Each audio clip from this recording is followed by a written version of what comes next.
বন্ধুরা, তোমরা কেমন আছো? আমরা তো সকলেই সকলের শরীর সম্পর্কে খুবই সচেতন। তো এই সচেতনতাটা যদি অন্য কেউ দেখায় তখন আমরা ভীষণভাবে রেগে যাই। তাই না? বিশেষ করে আমরা মেয়েরা নিজেদের কথা না ভেবে অন্যের কথাটা বেশি ভাবি, অন্যকে গুরুত্ব বেশি দিই। কিন্তু সেই সচেতনতাটা অন্য যে বিপরীতে থাকে সে নিতে পারে না। কারণ সে তো বেশি জানে না? তাই এই কথাগুলো এই কারণেই বলছি, একটি মহিলা যখন বিয়ে করলেন তার স্বামী অসুস্থ ছিলেন বিয়ের আগেই। তা সেই অসুস্থতাটা তার স্ত্রীকে জানাননি। না জানিয়েই বিয়ে করেছিলেন স্বামীটি। তা সেই মানে মহিলাটি পরে জানতে পারলেন যে তার স্বামীর প্রচণ্ড পরিমাণে একটা পেটের রোগ, মানে পেটের অসুখ হয়েছিল। তা সেটা বিয়ের পরে আরও বেড়ে গেল। বেড়ে যাওয়াতে তখন তিনি ভয় পেয়ে গেছিলেন। তিনি তার সাধ্য অনুযায়ী চেষ্টা করছিলেন তার স্বামীকে সুস্থ করার জন্য। ডাক্তারের কাছে নিয়ে গেলেন। ডাক্তার বললেন যে এনার বাইরের কোনো খাবার তো চলবেই না, আর বাড়িতেও খুব হালকা খাবার দিতে হবে। সেদ্ধ, হালকা পাতলা খাবার এরকম দিতে হবে। তা সেই স্ত্রীটি তার সাধ্য অনুযায়ী সেরকমই করছিলেন। একরকমভাবে ডাক্তারের কথা অনুযায়ী সেরমভাবেই চেষ্টা করছিলেন তার স্বামীকে সুস্থ করে তোলার। কিন্তু তার স্বামীটি সেই খাবারগুলো নিতে পারছিলেন না। তার অসহ্য হয়ে উঠছিল সেই খাবারগুলো। তিনি বুঝতেই পারছিলেন না যে তাকে সুস্থ হতে হবে। তিনি তার স্ত্রীর ওপরে খুব খারাপ আচরণ শুরু করলেন। আর তিনি এটাও মনে মনে ভাবতে থাকলেন যে, তিনি এই খাবারগুলো খাচ্ছেন আর তার স্ত্রী হয়তো ভালো মন্দ রান্না করে আলাদা করে খাচ্ছে। কিন্তু সেটা যে নয় সেটা তিনি জানতেন না। তার স্ত্রী কিন্তু সেই একই খাবারই খেতেন। যেই রান্না তার স্বামীর জন্য করতেন সেইটাই তিনিও দিনের পর দিন খাচ্ছিলেন। কিন্তু সেটা তো তিনি জানতেন না, জানার চেষ্টাও করেননি। তা একদিন সেই লোকটির কাঁঠাল খেতে ইচ্ছে হলো। তা জোর করেই সে বলল যে আমি আজকে কাঁঠাল খাবো। তা তার স্ত্রীটি বললেন যে আপনাকে তো কাঁঠাল এখন দেওয়া যাবে না, কারণ আপনি তো পুরোপুরি এখনো সুস্থ হননি। তখন তিনি বললেন যে না, আমি কাঁঠাল খাবই।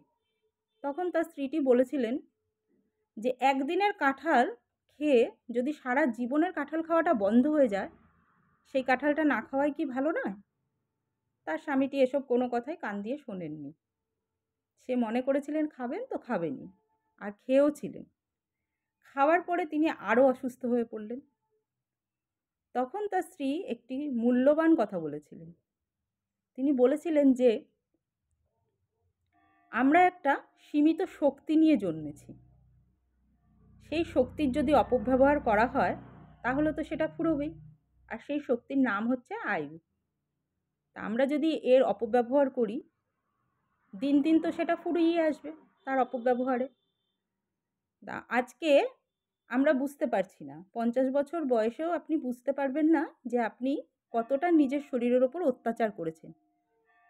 কিন্তু যখন আপনি ৬০ বছরে পড়বেন তখন আপনি উপলব্ধি করবেন যে ৮০ বছর বয়সে যেই জীর্ণতা, যেই শক্তিটা ক্ষয় হয়ে যায়, যেই দুর্বলতা আসে, সেটা আপনি ৬০ বছরে উপলব্ধি করতে পারবেন।